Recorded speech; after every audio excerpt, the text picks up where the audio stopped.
Hello and welcome back to Inside the USFL, a podcast giving you an inside look at the USFL from someone on the inside. To my right is Jordan McCray, center for the Birmingham Stallions, and I am Zach Brunner. On this Victory Monday for Jordan, how's it going? How's it feeling down in Birmingham? It's good, man. I had a great game this weekend, awesome turnout, and we got the W, so played well, so about as good as it can get.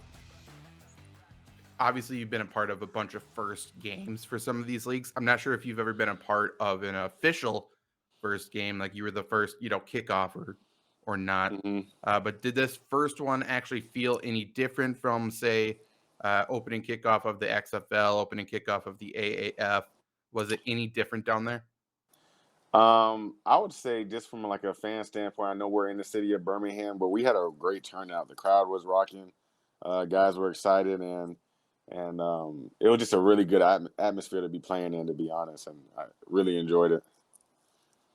Everything about it seemed, I guess, to legitimize it, maybe that's the best way to put it. To your point, Yeah. the fans were there. Obviously, Yeah. Sunday's a little tough because one, raining, two, Easter, but Yeah. Saturday, a lot of fans there. The production overall, I think, was really good. I think they showed off some of the new features. I guess this is probably my biggest question. The drones. Are the drones distracting? Are they loud as hell, like flies flying past your ear? Or what the hell's going on with those? Maybe the other guys, but honestly, I didn't notice. Okay. To be honest, like maybe it's because I'm focused on the things that I have to do, and I'm tired out there, so it's like I'm trying to make sure I'm doing everything right. But I didn't really notice that I didn't really notice them at all, to be honest. Okay. I guess they were sort of away from you, from what I could tell, I suppose, too. There's a couple of them. Like, the ball almost hit them, I think. It was close. Yeah. No, I can see how it could be distracting to some guys, but, like, for the trenches, like, they can't get that close, so it really wasn't a big bother to me. Okay. Yeah, I mean, it gave cool camera angles, I guess, too. So I think it did add something. We'll see if the NFL picks that up or see, how it goes the rest of the time. Obviously, 3 of the 4 games have been played as we are recording this. The 4th one got flexed to Monday night. Yep. Because of weather, and you guys experienced some of the weather as well. It was a little bit rainy. They did make a big point of Alex Magoo, I believe his last name, is throwing his gloves because he couldn't grip the damn ball because of his gloves getting wet. For you, do you wear gloves, and does that affect center snaps at all, really? Just a little bit. I do wear gloves because my palms naturally sweat a lot, so I don't want the ball slipping out of my hands for that reason. And I just make sure that I either have a towel or somebody in the office does, so I'm always wiping my hands before the snap to make sure that the grip is good. Yeah, it seemed like it was causing a lot of people problems, at least for quarterbacks. Definitely some balls sailing there a little bit early. Yeah. For both teams in that game. The final numbers did come in for that first game. 3.5 million viewers for your guys' game, which comes in a little bit higher than XFL, AAF. Again, it was simulcasted on NBC and on Fox, so that helps it out too. But it has to be viewed as a success. Has there been talks that you've heard, at least from the inside, from people talking about that was great, that was good, exactly what we expected, or what? Only times I've really heard is from like fellow teammates or prior teammates that didn't actually go out to the game because they're getting mentally prepared for their game the next day, and they watched it on TV and was like, bro, everything looked good. Y'all crowd was rocking, like everything went great. So they enjoyed watching it in the product that was being out there. So I think that got them more excited for their games the next day.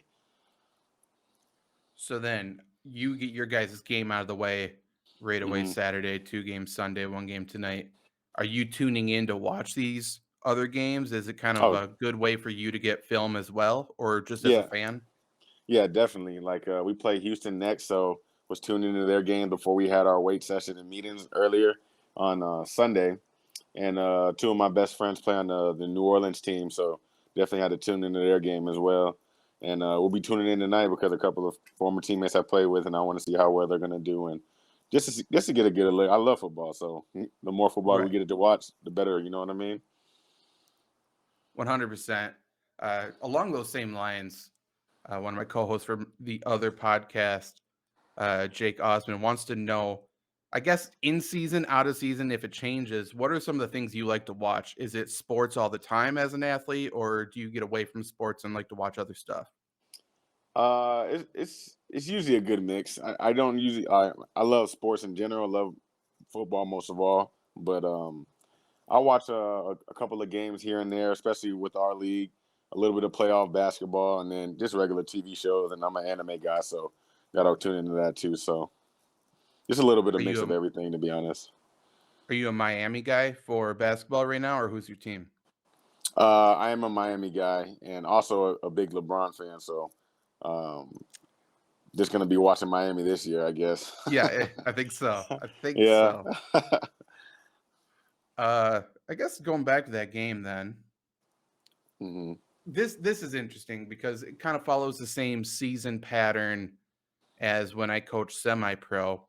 So I think right now it probably feels like fall to you guys, like, just like opening camp, just weather-wise, it's kind of fall like. Yeah. Yeah. Uh, Once we get to June in Birmingham is going to be hot as hell. I I mean, we know. all know that. Uh, Yeah. is that going to change anything for you of how you prepare or play like, do you think, other than you're going to need another towel? Um, Besides that, needing more towel, making sure everything's right with that, but just hydrating more. We've all played in high areas, played in cold areas, and just got to adjust to what we're going to be playing at. So we knew that coming in, so we just got to make the adjustments for it. Yeah, I can't imagine. It hmm blows. I just remember just on the sideline it blows, like, Jesus Christ. Um, with that game, so hmm you guys both lit it up right away. Obviously, both teams scored on the first possession, early fireworks, and you guys went ice cold.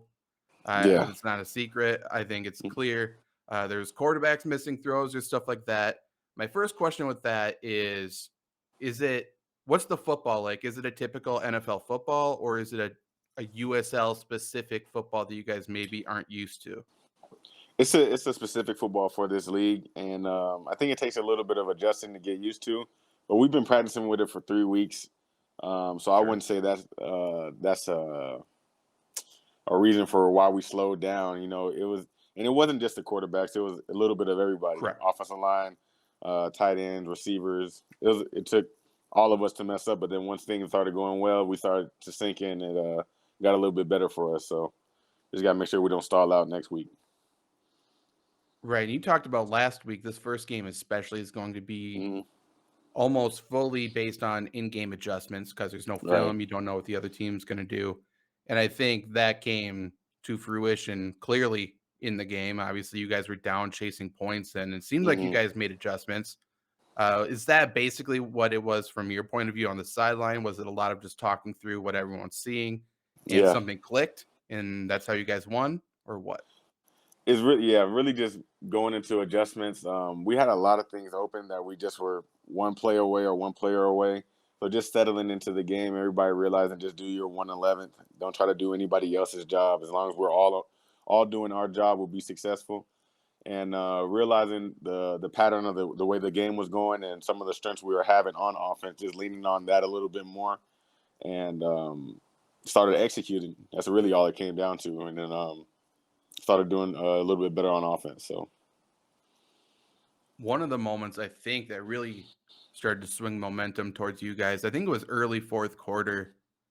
I, they said the cadence switched and that you guys were going on a different snap count. And, there's a couple false starts on them back to back. hmm Was that something you guys actually talked about, or was that something that Smith just changed up the cadence and they jumped and you recognized that to snap the ball, or what? no, we have a specific play in for that. If they jump, snap the ball, and we're gonna go. And then they jumped that first time, and then Jamar is like, let's just go on to this next time, see if they jump again, and they did. So just so happened we were just in the flow of a game and things were going well. So we're like, well, let's keep. We were locked in, so we knew that it wasn't going to be anything that was going to damage us. So we're just trying to make the most of our opportunities there. That makes sense. And then obviously you guys marched down the field. I think Well, one thing that really came to play, and we were talking about it when we were talking through the USFL rules, inside 2 minutes, the clock stops after Mm-hmm. every first down. And we talked about how it should lead to more scoring opportunities, closer games at the end, Yeah. opportunities for teams to score more points, all good. And I think that really helped you guys. Obviously, you're marching down the field inside 2 minutes, and you ended up scoring to take the lead. And I don't think the USFL could have drawn it up any better. Yeah. 29 seconds left, though. What's the feeling for people who don't know? 29 seconds left. You guys are inside the 10. You score a touchdown. Mm-hmm. You win. And for those who didn't see it, sort of a broken play, kind of a speed option type of thing to the right. Mm-hmm. And Jamar cuts it back and actually runs right behind you for that touchdown. Yeah. Just adrenaline all time high, or what's the thoughts going through your head pre snap and after you guys actually do score? Uh, that drive we had a lot of momentum, and it's kind of like you think about like this is what we came, what we all came here to do. Like everybody Mhm. wants to be in these moments, wants to have the ball as close to possible as last, and I I just felt like I didn't know who was gonna score. I knew that we were all executing, so somebody was gonna score. We were gonna make sure that we get that last touchdown, and the defense was gonna do their thing. But it was a really fun moment. It was one of the most fun moments I had playing. Being in tight games like that, it just gets your adrenaline going, and that's really what you play the game for games like that. Yeah, like I said, like I don't think the USFL could have drawn it up any better for their opening game. Obviously, in Birmingham, having Birmingham win, that's a good Hmm. thing as well. Just Yeah. all around good stuff. And David Knops on Facebook wants to know, and I'm not sure if you got to do it down in Birmingham, but what's your favorite meal following a big win like that? Um, Man, I'm not sure. I had a lot of I after games like that, I usually don't be that hungry, and Mhm. whatever. Like my parents, a lot of family and friends came up to the game, and they had burgers for me, and that was clutch. So I'll say a burger for right now, but it might change next week. So we'll see how it goes. Do you have a pregame thing? Do you have a specific pregame ritual meal that you like to do? So usually I'll eat breakfast on pregame, and then won't eat until after the game because I feel like, Okay. and I want to feel skinny even though I'm fat. So so Gotta be hungry, play yeah, hungry. yeah, yeah. Play on an empty stomach and feel good, play good, all that good stuff. So that's usually how I go. Just a not a heavy breakfast, something small, and then just get ready for the game that way. That's right. Did you get to watch any of the? Apologize for not knowing the name of it. It's not inside the USFL, but whatever their Hard Knocks type of Yeah, thing is. Did you watch that? yeah. I got the chance to watch it yesterday after I think it came on before one of the games, and got to watch a good piece of it. I liked it. I enjoyed it. I enjoyed it. I think the question everybody wants to know: what's Pittsburgh's coach got against pizza? What's going on with Oh man. Devion Smith? And then I don't know, man. I don't know what happened with that situation.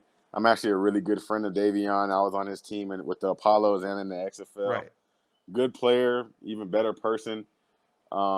Just very unfortunate. I don't think that should have happened to him because I don't believe him to lie. And like a lot of people say that, oh, there had to be something else involved with it. I talked to him immediately after it happened. I don't believe him be a person to lie about something like that. It wasn't disrespectful, so he should be playing today. Hopefully, one of these teams picks him up because he's a great player, and I just didn't like how that went down. I think that's the general reception of Mm-hmm. what was shown. And obviously, I don't know him personally. I just know what he has done on the field. And to your point, he's a great player. I think a lot of Mm-hmm. people called him one of the best running backs in the league before obviously Yeah, anything started. So I would assume he's on a short list. yeah, I don't, especially after seeing the reception. It's not like everyone's crucifying him for passing on chicken salad. I think it's yeah. going to be okay. Um, Sylvester Torres from Reddit. Only 3 weeks of training camp, so obviously we all recognize there wasn't a ton of time to put stuff in to get super advanced with everything. But Mm-hmm. as a team, just from a general consent, just a thought, like, what do you think you guys spent the most on to prepare for the season? Do you think more emphasis was put on a specific, area on the team, whether it's offense or defense or running game, passing game? Do you feel like you leaned any certain way? Not really. We just want to be an offense for at least from the offense standpoint. Not I know the defense is working hard, but I wasn't in on any of their meetings or anything like that, so I can't speak for them. But we just try to Mhm. be a team that's good enough at both things to take advantage of whatever a team is weak at. And a lot of the emphasis going into camp was just making sure that we got out of camp healthy. Because with only 45 Yeah. guys, at most NFL camps there's 90 guys, and the XFL and AAF camps they were close to 90 guys. So um, just making sure that we had a general knowledge of the offense and the defense, and making sure we got out of camp healthy and ready for week one was the main emphasis. I think you guys are one of the more healthy teams from what I was looking at too. So Mm-hmm. maybe not everybody put that same sort of emphasis. Maybe they went more all out. But there Mm-hmm. was more players on the injury list than I was expecting. So hopefully that was don't linger because it's not a super long season. Obviously, that Yeah, would definitely. blow your chances like that. Do you get? That's interesting. Not that because you're not injured. Do you get paid per game check, like per week that you were on the team? So are like players who were on the injury report on the quote unquote practice squad, Mm-hmm. do you know if they see a downgrade in their pay at all? I'm not really sure, to be honest. Yeah, I'm now. I know that if you are on the practice squad, it's not the same amount of money as if you are active. And then if you Right. get hurt and aren't able to play and go on IR or some things like that, I'm pretty sure it's the same exact way. Like Mhm. you can't release anybody that's hurt without compensation. So I think it'll be something along those lines. But I'm not 100% sure on how that procedure goes. Sure. That's interesting. This question from Corey Nash on Facebook. This sounds like a coach question. Sounds like coach speech. So I'm here Okay. for it. He wants to know what stretch of time that you learned more about your team in the 3 weeks of practice or the 3 hours of your game. That is a good question. I honestly feel like it's when the lights are on. Like you can practice is of course essential to success to a team, but there's a lot of guys that can perform well in practice when nobody's watching and be that guy. But when the lights come on, Mhm. turn into a totally different player. And at least from our team standpoint, we had a whole bunch of guys that were ready for the challenge. Even though we were down, we're stalling on the offense. Defense played their ass off the entire time. And I feel like we figured out more about our team in that win than we did in the 3 weeks. Like we knew we had a talented team. That's what Coach always tells us. Everybody in the league has talent, but what's going to separate the talent from the talent? You know what I mean? So like Right. wins like that, battling adversity, and having composure, things of that nature, you can only find out in game. So I would say the 3 hours in the game. Daryl Graff wants to know, and we touched on this a little bit, but he wants to know what really started changing the tempo in the second half, or just changing the momentum, probably is what he's talking about more. Was there a different play calling strategy, or what do you think from a player's point of view? What sort of turned the tide for you guys? I really just feel like we just settled in and maybe guys were jittery in the first half.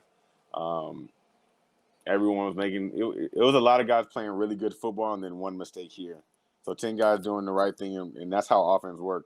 We all got to be on the same Mhm. page, making things right. So I think once we settled in and started seeing that success, realizing the offense that we can be, and just fed off each other's energy. Once we get that second score and realizing like, hey, we can do this every time we get the ball, it was just that confidence. And Jamar's a great leader, and we're able to get it done.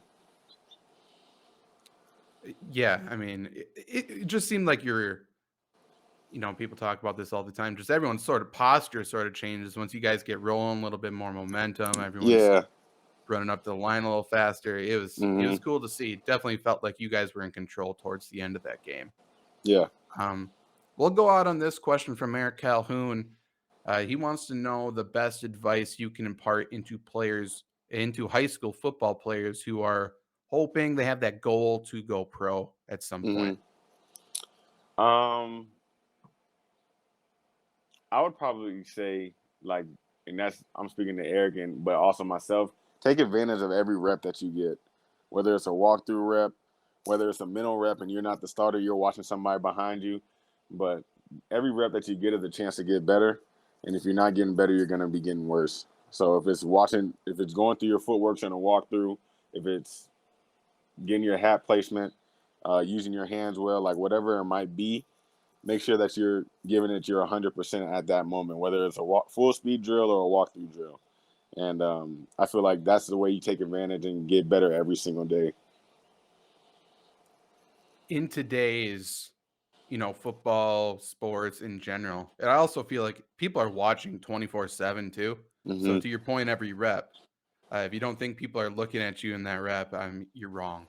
Yeah. Like whether it's you're playing in the USFL and they have the 50 cameras or whatever they were talking about for production, like they got every single angle, whether it's practice, every practice is filmed now by somebody. So yeah, to your point, don't take any time off because people see it. Exactly. Anything else you want to talk about before you are going into your second week of the USFL? No, that pretty much brings it up, man. I'm excited for this week of practice and to put on another good performance on Saturday and hopefully get this dub. Yeah, so you can watch Jordan play the Houston Gamblers again this next Saturday. Gamblers won their first game against the Michigan Panthers. I'll call that a win by default. By the way, the Panthers may have played, but the Gamblers did get the win. Shout out Jeff Fisher. I'm sure he'll still go 500 somehow. You don't need to say it. I'll say it. Jordan McCray is here from the Birmingham Stallions. I am Zach Brunner. We'll be with you next week. See ya. Peace.